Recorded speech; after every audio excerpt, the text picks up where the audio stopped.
Bapak Ibu sekalian, saat perintah puasa itu diturunkan, hal pertama yang disampaikan oleh Nabi Sallallahu Alaihi Wasallam kepada para sahabat beliau pada masa itu dan berkelanjutan sampai kepada kita saat ini adalah menerangkan diantaranya tentang keutamaan Ramadan. Untuk menjawab sekaligus mengentaskan hoaks yang pada saat itu dibangun oleh orang-orang Yahudi yang tinggal di Madinah. Jadi ketika mereka mengatakan orang Islam tuh nggak punya puasa, ikut kita. Ini puasa yang hebat, puasa yang bagus. Dijawab oleh Allah, turunlah perintah, ya ayyuhalladzina amanu kutiba alaikumus syiyam kama kutiba alal ladzina min qablikum la'allakum tattaqun. Setelah itu apa yang terjadi? Buka Sahih Al-Bukhari, kitab yang ke-30, Kitabus Shaum, posisi hadis yang nomor yang kedua di topik ini, riwayat dari Talhah bin Ubaidillah radhiyallahu taala anhu qala Rasulullah sallallahu alaihi wasallam. Perhatikan, ini kalimat pertama yang disampaikan Nabi menyambut kewajiban puasa. As-siyamu junnatun fala yarfuth wala yajhal wa in imru'un qatalahu aw syatamahu falyaqul inni sha'imun marwataini. La khulufu famis sha'imi atyabu 'indallahi yaumal qiyamati min rihil miski yatruku ta'amahu wa syarabahu wa syahwatahu min ajli. Ini poinnya. As-siyamu li wa ana ajzi bihi wal hasanatu bi asyri amthaliha. Kata Nabi, puasa kita ini yang kita tunaikan spesial, beda dengan yang lainnya. Jadi ketika Yahudi mengatakan puasa kami ini puasa yang hebat, yang bagus, yang diikuti oleh umatnya Muhammad sallallahu alaihi wasallam, turun ayat, komentar Nabi pertama apa? Puasa kita kepada para sahabat, kepada kita semua, ini puasa yang spesial. As-siyamu. Lihat diksinya. Awas Pak ya, Ibu jangan salah baca. As-siyam, bukan asyab. As-siyam. Disebutkan 9 kali dalam Al-Quran. Ada as-saum, ada as-siyam, itu beda. Kalau saum, sekali disebutkan dalam Al-Quran, surah 19 ayat 26. Saum itu masih umum, kata umum untuk menunjuk kata imsak, menahan secara umum. Bisa berarti puasa yang ada ketentuan aturan, bisa berarti menahan secara singkat. Apa saja yang bersifat menahan, itu saum namanya. Contoh Sayyidah Maryam misalnya, beliau masih makan. Ya, ayat 24, 25 itu masih makan. Goyangkan pohon korma, jatuh kormanya, makan kormanya. Mau minum, ambil airnya, minum. Masih makan, masih minum. Cuman diminta untuk saum. Apa saumnya? Inni nadhartu lirrahmani sauma falam ukallimal yauma insiya. Jangan bicara pada siapapun. Kamu dituduh, kamu berzina, jangan jawab. Biarkan bayinya yang bicara, dan itu mukjizat pertama untuk Isa alaihi salam. Itu nanti dimulai di ayat 31 sampai 33 di surah Maryam, surah 19. Tapi beliau diperintahkan saum. Saumnya apa? Jangan bicara. Jadi kalau bapak masih makan, masih minum, cuman gak mau bicara dulu sama ibu, itu saum. Mau kemana Bi? Kok gak jawab? Kenapa gak bicara? Sedang saum. Saum apa? Gak mau bicara sama mama. Itu bicara, contoh. Itu saum. Kalau siam, 9 kali disebutkan dalam Al-Quran, itu khusus, spesifik. Ada aturannya, ada ketentuannya, nggak boleh sembarangan, nggak bisa kemudian seenak kita melakukannya. Ada ketentuan yang dibuatnya dan itu harus diikuti. Begitu diikuti, maka keagungan dan keistimewaan ibadah itu akan dilekatkan pada pelakunya.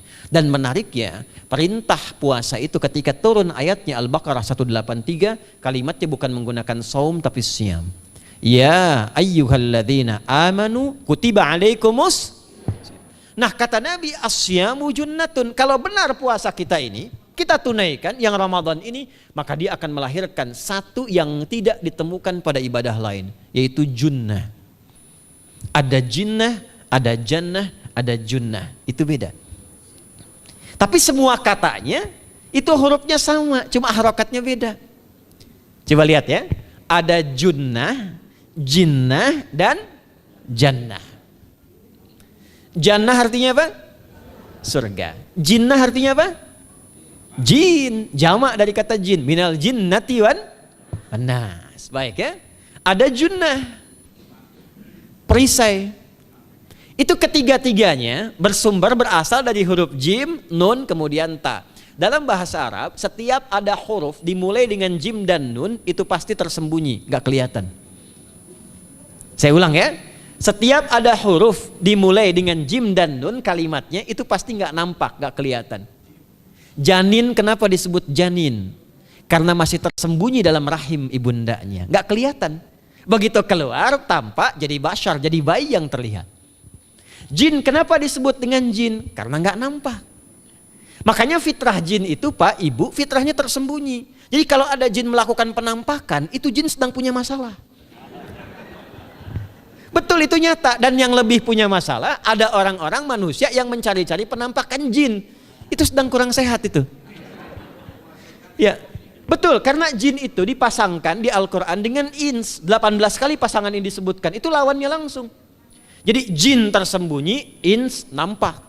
Ins itu kelihatan, makanya makhluknya tampak. Jadi kalau ibu ada bapaknya pulang ke rumah sembunyi-sembunyi, itu bapak sedang menjadi bukan.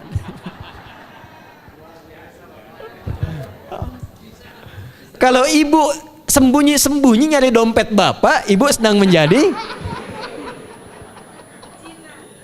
jin. Itu langsung pasangannya 3 itu. Ins itu seakar dari kata anisah, halus, lembut. Jin kasar, makanya disebut jin. Karena itu jarang ada orang kemasukan jin jadi lembut, tidak ada. Permisi mau ikut kajian sedang kemasukan jin, tidak. Kalau kata-katanya tidak meracau, tindakannya pasti kacau. Karena itu fitrah manusia itu pasti lembut. Kalau ada orang kasar, pasti ada yang salah dalam pergaulannya. Balik. Itu jin. Jannah, kenapa disebut jannah? Karena belum tampak sekarang. Makanya Nabi katakan mala ainun ra'at, nggak sama dengan yang seperti dilihat orang. Nggak kelihatan, nanti kesuksesan tertinggi yang belum tampak disebut dengan jannah karena belum tampak. Junnah itu perisai yang bisa langsung membentengi kita dari setan secara otomatis. Tapi nggak kelihatan. Karena itu kenapa ujung puasa disebut la'allakum tatakun itu dari kata takwa. Takwa itu dari kata wikoyah. Wikoyah itu artinya perisai.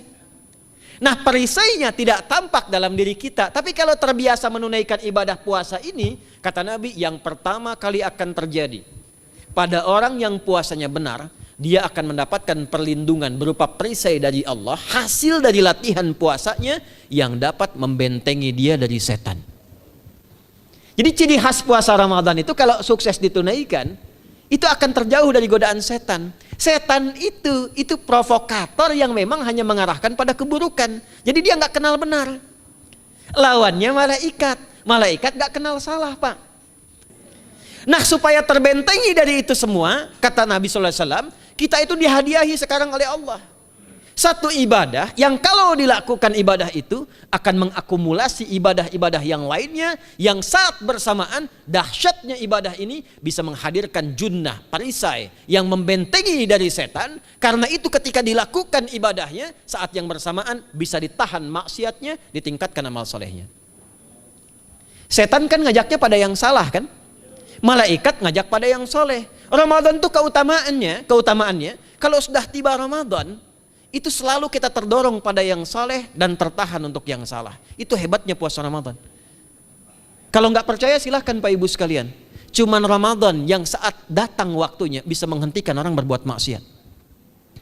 Gak percaya cek. Orang yang punya sifat marah semarah-marahnya, itu saat Ramadan bisa berhenti marah. Buka jam 6 kurang seperempat ada yang provokasi. Dia bisa tahan marah tuh, istrinya bingung, tumben Pak nggak marah, entar habis maghrib. Bisa ditahan. Orang dusta bisa nggak dusta. Dan saat yang bersamaan, teman-teman sekalian, Bapak Ibu, itu bisa terdorong berbuat meningkatkan amal soleh. Sekarang kita keluar dari sini, ada yang minta, belum tentu dikasih. Nanti Ramadan tiba, sudah nyatat berapa yatimnya, berapa du'afanya. Amal soleh naik. Sekarang ada orang ketinggalan sholat fardu terlambat masih biasa. Ramadan ketinggalan sunnah itu gelisah.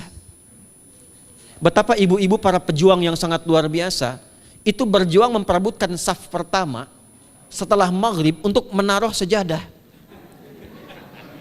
Ah, ini pelakunya nih.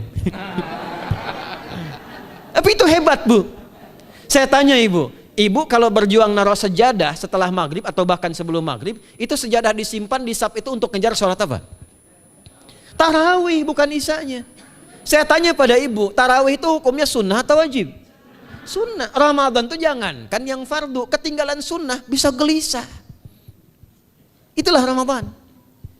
Dan pada saat itulah ketika amal soleh dikerjakan, amal salah ditinggalkan, datanglah junnah, itu perisai yang mengikat setan. Itu yang dimaksudkan di hadis Muslim. Di topik yang ke-13 namanya Kitabus Syam. Hadis yang pertama dari sahabat Abu Hurairah. An Abi Hurairah radhiyallahu ta'ala anhu, anin Nabi sallallahu alaihi wasallam qala, "Idza jaa Ramadhanu." Redaksi yang pertama. Redaksi yang kedua yang bintang 3 di bawahnya. "Idza kana Ramadhanu." Redaksi ketiga yang bintang 4 di bawahnya. "Idza dakhala Ramadhanu." Muhammadiyah itu harus tahu dalil. Ya. Tahu dalil tuh, ya.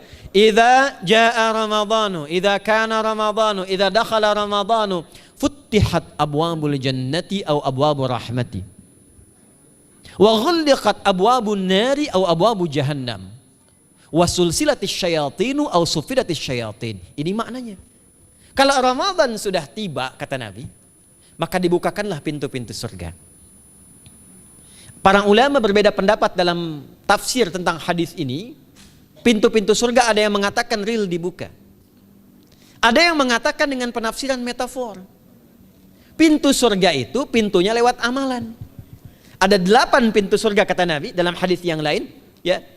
Fil jannati thamaniyatu abwabin fiha babun yusamma ar-rayanu la yadkhuluhu illa as-shaimun fa idza dakhaluhu ughliqa. Di surga itu ada 8 pintu surga. 8 itu ternyata di hadis lain pintunya semua amal soleh. Ada pintu sholat, pintu puasa namanya ar-rayyan, ada pintu sedekah, pintu zakat, pintu haji. Jadi kita itu sekarang fastabiqul khairat. Kenapa ada moto fastabiqul khairat? Itu kan diambil dari Al-Baqarah ayat 148. Siapa yang pengen memburu surga, buru di amalannya. Mungkin gak semuanya bisa dikerjakan. Kalau tidak semuanya, ambil salah satu yang paling disukai, konsisten di situ. Walikulli wijhatun huwa muwalliha. Setiap orang pasti punya kecenderungan untuk beramal. Ada yang senang puasa, ada yang senang tahajud, ada yang senang sedekah. Fastabiqul khairat, silahkan berburu, berlomba untuk mengerjakan apa yang disenangi itu. Itulah pintu surganya. Nah, saat Ramadan, semua pintu surga itu dibuka, Pak. Makanya kita senang kerjakan, sholatnya meningkat, sedekah meningkat, ngaji Quran meningkat. Saat yang bersamaan pintu neraka ditutup. Ada berapa pintu neraka? Ada berapa? Kalau pintu surga berapa tadi? 8. Hadisnya jelas, sahih dalilnya. Pintu neraka berapa? Bukan. Pilih. 6 atau 8? Yang 6 angkat tangan. Bukan 6, bukan 8, 7. Dalilnya apa? Dalilnya Quran surah Al-Hijr, surah ke-15. Ayat ke-44. Surah ke-15 Al-Hijr ayat ke-44. Neraka ada 7 pintu. Dan dalam setiap pintunya nanti ada 19 malaikat yang menjaga. Alaiha tis'ata asyar. 7 pintu ini khusus Ramadan ditutup. Dan hati-hati, nama neraka itu ada 2 nanti. Neraka yang membakar, ini mungkin jadi baru informasinya bagi sementara orang. Neraka yang membakar dan neraka yang membekukan. Jadi ada 2 sifat. Saya ulang ya, neraka yang membakar dan neraka yang membekukan. Yang membakar disebut dengan Jahannam, yang membekukan disebut dengan Zamharir namanya. Zamharir. Jadi kalau ada orang masuk neraka, itu cuma 2 pilihannya, dibekukan atau dibakar. Jelas ya? Makanya kita dikasih pendahuluan, ada musim panas, musim dingin.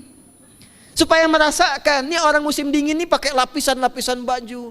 Musim panas cari pendingin. Kamu sekarang cari pendingin, kata Allah, di neraka nggak ada AC. Kamu sekarang pakai berlapis-lapis, di neraka beku. Jahannam itu nama apinya. Jadi nar yang membakar itu nama apinya Jahannam. Jahannam itu nama apinya. Untuk membedakan dengan api yang ada di dunia dan api yang bahan bakarnya jin dan setan saat diciptakan. Setan itu dicipta dari api. Ya, setan kan asalnya dari iblis. iblis dari jin. Setan Al-Baqarah ayat 36. Dari iblis Al-Baqarah 34. Iblis dari jin, Quran surah Al-Kahf ayat 50. Kana minal jinni fa fasaqa an amri rabbi. Jin dari api yang menyambar-nyambar, Quran surah 15 ayat 27. Wal janna khalaqnahu min naris samum. Karena narnya narus samum, maka apinya mesti beda. Karena itulah nanti nerakanya yang membakar disebut dengan Jahannam. Pintunya 7, namanya banyak. Ada sa'ir, ada lava, ada neraka hutamah. 7 pintu, besarnya disebut dengan Jahannam. Khusus Ramadan tutup. Ramadan tutup. Wasulsilati syayatin. Setan itu dibelenggu, diikat rapat. Bagi orang yang mau puasa benar.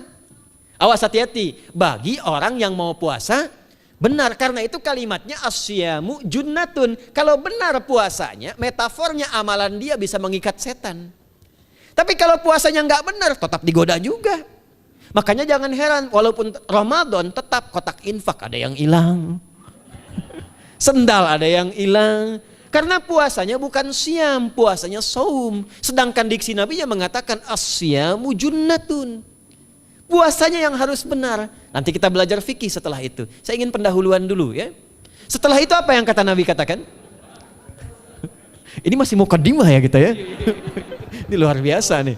Ya. Jadi keutamaan Ramadan itu dahsyatnya dengan puasa biasa. Kata Nabi, kalau orang benar puasanya, bebas dia dari setan. Bukan gak digoda, Allah kasih benteng sehingga setan gak tembus kepada dia. Itu satu. Itu keutamaan Ramadan. 2, teruskan dulu langsung ke ujung hadisnya saja ya. Kalau yang tadi nanti latihannya fala yarfus fala yajal, itu latihan. Yang kedua, Allah langsung yang mengatakan dalam hadis qudsinya, asyamu li wa ana ajzi bihi. Khusus Ramadan, kalau ditunaikan dengan benar, maka semua yang puasa itu aku langsung yang memberikan takaran pahalanya. Sekarang kita hitung-hitungan dikit ya. Bapak Ibu kan senang hitung. Tadi bangun aja kan dihitung kan. Ya, dapatnya sekian, kurangnya sekian, ya usahanya sekian. Sekarang kita ngitung pahala nih. Ada rumus hitung pahala dalam Al-Quran. Ya, saya tanya sebentar. Kalau satu kita kerjakan ibadah, pahalanya berapa?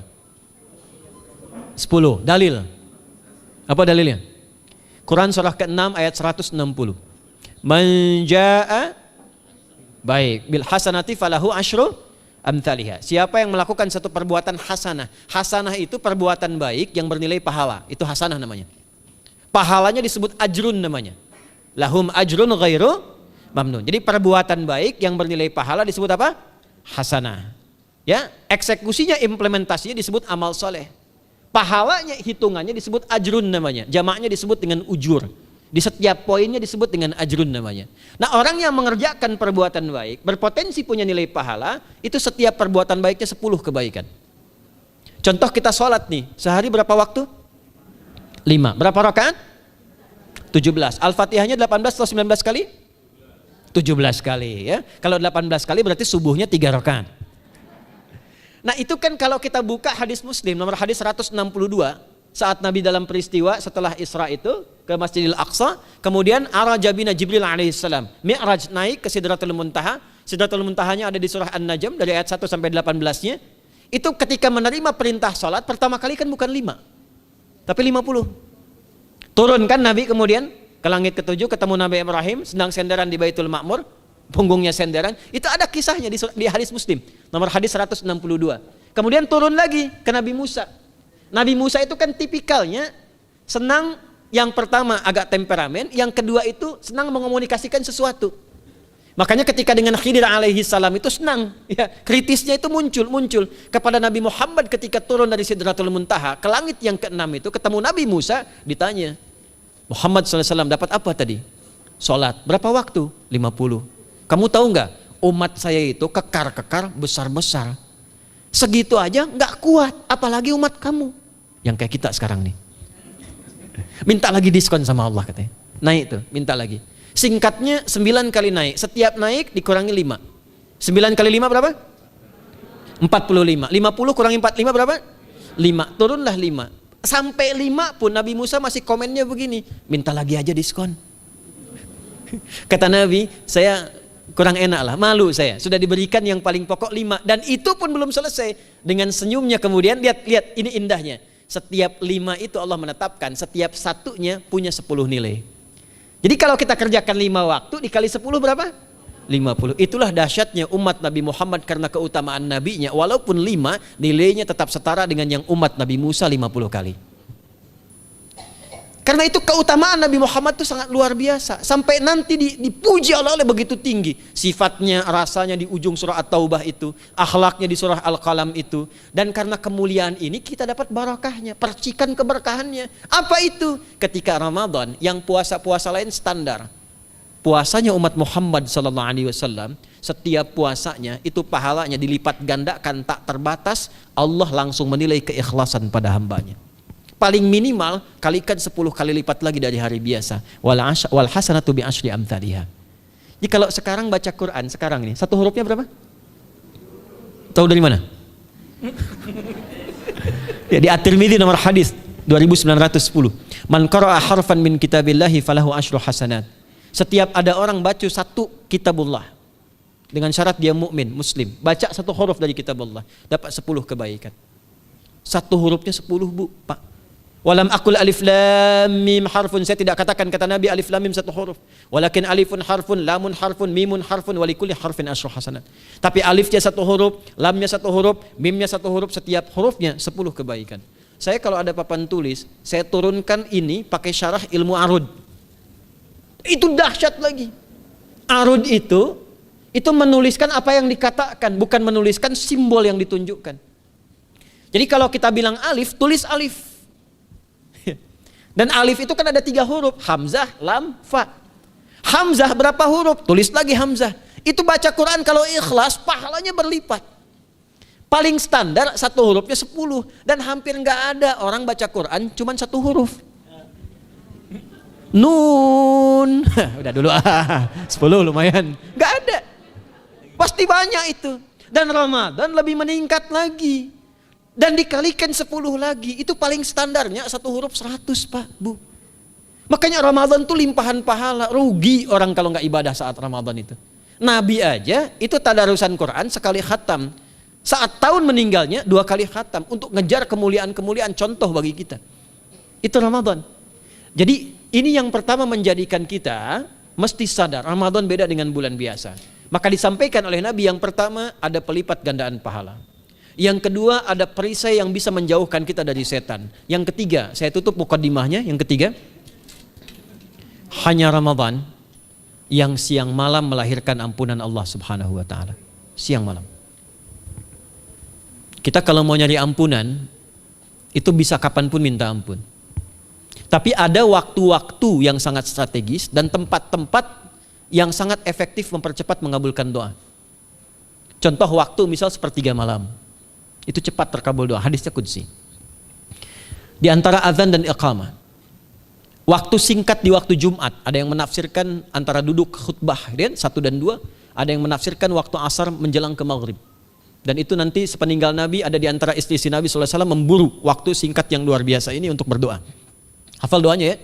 Allahumma kfina bihalalika an haramik wa aghdina bi ta'atika an ma'siyatik wa bi fadlika amman siwak. Itu dibiasakan di hari Jumat dibacakan. Ya, hafal nggak? Nanti diputar lagi videonya ya, kan ini kita sampai ini lihat lagi. Ya, kembalikan. Ada yang sifatnya tempat. Mihrab itu mustajab. Makanya kenapa imam itu di mihrab? Karena mewakili makmum untuk berdoa. Karena itu pilih imam yang betul-betul paham fikih salat, bagus bacaannya dan ngerti fikih salat supaya dia sebelum salat melihat ke belakang. Itu bukan cuma merapatkan barisan, tidak, untuk melihat siapa yang salat. Apakah tahan berdiri lama kalau dibacakan bacaan panjang? Atau ada yang buru-buru? Lalu bacaannya apa yang sesuai untuk makmumnya? Itu fikihnya. Karena itu tempatnya di mihrab. Dan mihrab itu viral, tempat yang cepat mengabulkan doa. Maryam itu punya mihrab. Nabi Zakaria saat minta keturunan, itu mohon kepada Allah di mihrabnya Maryam. Ali Imran ayat 38-39. Hunalika da'a Zakaria rabbah qala rabbi habli min ladunka dzurriyyatan thayyibah innaka sami'ud du'a. Fanadatul malaikatu wa huwa qa'imun yusalli fil mihrab. Cepat terkabul doa. Masjid cepat terkabul doa. Tapi Ramadan itu menggabungkan semuanya. Enggak usah tunggu sepertiga malam. Siangnya diampuni, malamnya diampuni. Apa dalilnya? untuk malam lekat dengan ibadah qiyam namanya. Man qama ramadhana imanan wahtisaban ghufira lahu ma taqaddama min. Siapa yang mampu menghidupkan Ramadan di malam harinya. Dan jangan salah Bapak Ibu sekalian, awas jangan salah ya. Ramadan itu satu paket ibadahnya. Bukan cuma puasa. Ramadan satu paket, ada paket siang, ada paket malam, dan nggak ada paket hemat. Full, ada siang, ada malam, dan itu semua sama, cuma beda satu huruf. Hadisnya sama, ibadahnya juga diksinya sama, cuma beda sehuruf. Malamnya qiyam, siangnya siam. Awas ya, malamnya apa? Qiyam, siangnya apa? Siam. Cuma beda satu huruf, dan itu satu paket. Jadi kalau Anda tertinggal, jangan Anda lah, jangan kita. Kalau ada orang yang tidak mengerjakan semalam, misalnya qiyamnya, cuman siamnya, sah puasanya, benar sesuai rukun, sah. Cuman tidak sempurna keutamaan Ramadannya. Karena itu Allah mengatakan kalau sedang puasa, sempurnakan dengan ibadah malamnya. Itu ada di Al-Baqarah ayat 187. Tsumma atimmus syiyama ilal lail. Muqaddimatul lail, maghribnya untuk puasa, lail atasnya untuk qiyam. Orang yang mampu menghidupkan ibadah malam, jangan salah ya, nanti kita mulai puasa, insya Allah yang pertama dimulai ibadah malam, qiyam, bukan siam. Jadi jangan terlampau soleh, puasanya nanti nunggu fajar. Malam itu qiyam. Nah qiyam ini ada potensi ampunan dosa Pak Bu. Jadi kalau kita manfaatkan ibadah ini dengan benar, misal ya, kita kan nggak tahu ajal nih. Tiba kemudian kita manfaatkan qiyam bangun, ditunaikan dengan benar, itu Masya Allah. Meninggal misal dalam sujud, itu jaminannya, ghufira lahu ma taqaddama min dzambi. Siapa yang benar ibadah qiyamnya, sampai detik itu, ditunaikan karena imannya, ikhlas karena Allah, saat bersamaan dia introspeksi diri, begitu dia tunaikan, misal dia meninggal, misal saja, semua dosa-dosa yang pernah dia tunaikan diampuni pada saat itu. Ma itu tanpa batas. Ma taqaddama min dzambi, ma semua yang pernah dia kerjakan dalam hidupnya. Karena itu viral. Sayyidah Aisyah itu pernah minta petunjuk pada Nabi di hadis Muslim. Bertanya pada Rasulullah, ya Rasulullah, kalau malamnya saya pengen ibadah dan qadar Allah bertepatan dengan malam Al-Qadar, apa yang saya minta? Itu sampai diajarkan oleh Nabi doanya, dan doanya sahih. Di At-Tirmidzi dikuatkan lagi dengan lebih lengkap redaksinya. Kata Nabi, kalau engkau bersamaan dengan itu malam hari bangun, bersamaan, faquli, katakanlah, Allahumma innaka afuwun karim tuhibbul afwa fa'fu anni. Nanti di hadis yang Muslim, Allahumma innaka afuwun, di At-Tirmidzi ada kata karimnya, innaka afuwun karim tuhibbul afwa fa'fu anni. Itu malam Bu. Biasanya nunggu sepertiga malam, waktu sahar ya. Jadi waktu sahar itu waktu singkat menjelang fajar. Kalau subuh sekarang 4:08, itu kira-kira sahar tuh jam 3:30 lah ya, 3:30 sampai jam 4 itu namanya sahar, bukan lail. Kalau lail dari ba'da isya sampai sahar. Sekarang isya 7:30 misalnya, jam 8 tuh sampai 3:30 namanya lail. Jelas ya? Lail tuh malam, jamaknya layali, turunannya lela, lili, lala, itu malam ya. Ibu leli, ibu malam-malam gitu ya. Gitu. Nah itu waktu menjelang fajar setelah lail, sahar, jamaknya ashar. Ashar itu disampaikan di Al-Quran, waktu terbaik untuk istighfar. Quran surah 51 ayat 18. Wabil ashari hum yastaghfirun. Yang biasa istighfar berpeluang dapat ridho Allah dan disiapkan surga terbaik, melebihi kemewahan dunia. Itu ada di ayat ke-16, 17, 18. Ya, dari ayat 15-nya, 16-nya, 17-nya adalah untuk yang saharnya, 16-nya itu kalimatnya. Ya, 16-nya yang dengan mengatakan Rabbana amanna faghfir lana dzunubana wa qina adzabannar. Ayat 17-nya as-sabirina was-sadiqina wal qanitina wal munfiqina wal mustaghfirina bil ashar. Itu hari biasa seperti sekarang. Ramadan dari ba'da isya sampai terus lagi sampai masuk waktu fajar, siangnya pun masih ada ampunan Allah. Man shoma ramadhana imanan wahtisaban ghufira lahu ma taqaddama min. Saya tanya sekarang, siapa yang nggak punya dosa boleh angkat tangan? Yang dosanya banyak boleh angkat tangan. Tuh, saking banyaknya kita nggak bisa ngangkat. Sekarang rubah kalimatnya. Yang ingin masuk surga angkat tangan.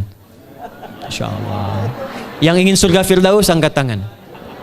Tuh, maka ironi itu tampak dalam perilaku kita. pengen ke surga, tingkatan Firdaus, tapi ngaku dosa banyak. Itu dia. Maka Allah punya sifat Rahman dan Rahim. Rahman untuk dunia, Rahim untuk akhirat.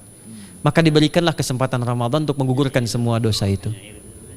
Karena itulah Bapak Ibu sekalian, penting kita menyiapkan, karena nunggu Ramadan itu nggak mudah.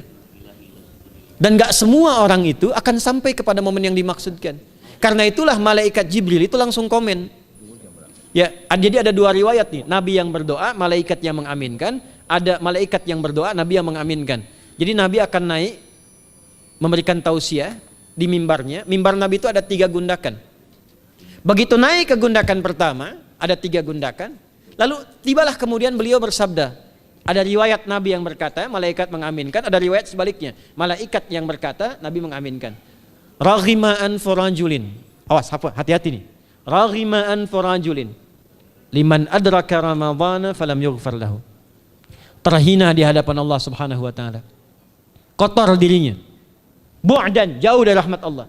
Liman adraka Ramadhana, siapa yang sudah disampaikan ke bulan Ramadan falam yughfar lahu, tapi tak mampu mendapat ampunan Allah Subhanahu wa taala. Karena itulah saya ingin cepat. Satu, kenapa Ramadan istimewa? Karena ada ampunan Allah yang sangat luar biasa. Kenapa Ramadan istimewa? Karena ada pelipat gandaan pahala.